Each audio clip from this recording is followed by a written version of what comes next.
کسی کو دیتا ہے تو اس کو بہت سارا ثواب ملتا رہتا ہے روزانہ جب تک قرضہ واپس نہیں ہوتا. تو بالکل یہ صدقے کا ثواب 10 گنا ہوتا ہے، اور کہا جاتا ہے کہ قرض جب تک واپس نہیں ہوتا روزانہ 18 گنا اس کو ثواب ملتا ہے. اس لیے امام غزالی نے نقل کیا کہ بعض اکابرین اگر کوئی مدد طلب کرنے کے لیے آتا تو صدقہ نہیں دیتے تھے بلکہ اس کو قرض دیتے تھے، اور دل میں نیت کرتے تھے کہ اگر یہ نہیں دے سکا تو معاف ہے، اور نیت یہ ہوتی تھی کہ جب تک قرض اس کے پاس رہے گا ہمیں صدقے سے بھی زیادہ کا ثواب ملتا رہے گا. کیونکہ صدقہ دے کر تو انسان بس بے پرواہ ہو جاتا ہے، نہ پھر اس کی طرف توجہ نہیں ہوتی، نہ اذیت نہ تکلیف.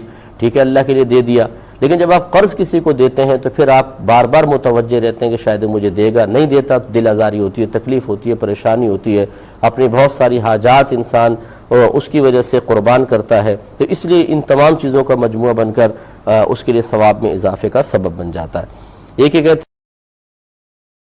اللہ نے ارشاد فرمایا اگر مقروض تنگ دست ہو تو اسے آسانی تک مہلت دو. اللہ، کتنی خوبصورت تعلیم ہے، کتنی مطلب خوبصورت ہے. یہ ہماری رہنمائی ہے، واہ واہ. ہمارے لیے مشعل راہ ہے. اللہ نے ارشاد فرمایا آگے، اور تمہارا قرض کو صدقہ کر دینا تمہارے لیے سب سے بہتر ہے اگر تم جان لو. سبحان اللہ. یعنی ایک تو یہ ہے کہ قرض دیا اور قرض دار کو تھوڑی مہلت دے دی، ٹھیک ہے. اس کے ساتھ کوئی ایسا نازیبا آپ نے کلمات اختیار نہیں کیے، اس کے ساتھ کوئی ایسا انداز اختیار نہیں کیا، بلکہ اگر وہ آیا ہے تو اور اس نے اپنی مجبوری بیان کی ہے تو اسے مہلت دے دو. اچھا مہلت دیں گے تو ملے گا کیا؟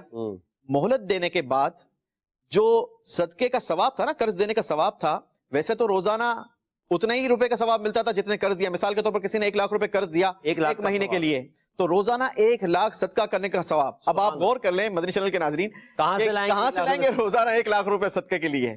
یہ اللہ نے کیسی خوبصورتی ہے یار اسلام کی کہ آپ قرض دیں، کسی کی مدد کریں، اللہ تبارک و تعالیٰ آپ کو روزانہ اتنے روپے صدقہ کرنے کا ثواب عطا فرمائے. اچھا اب جب آپ کسی کو مہلت دیں گے محسن بھائی، تو آپ کا پیریڈ ختم ہونے کے بعد جب سے آپ نے مہلت دی نا، تو اب آپ کے قرض دینے کا ثواب دگنا کر دیا جائے. سبحان اللہ. یعنی روزانہ کے 2 لاکھ روپے تھا، مہینہ تھا تو مہینے کے بعد سے اب آپ کا جو ہے نا دگنا ہو گیا. 30 لاکھ روپے تو آپ نے صدقہ کر دیا.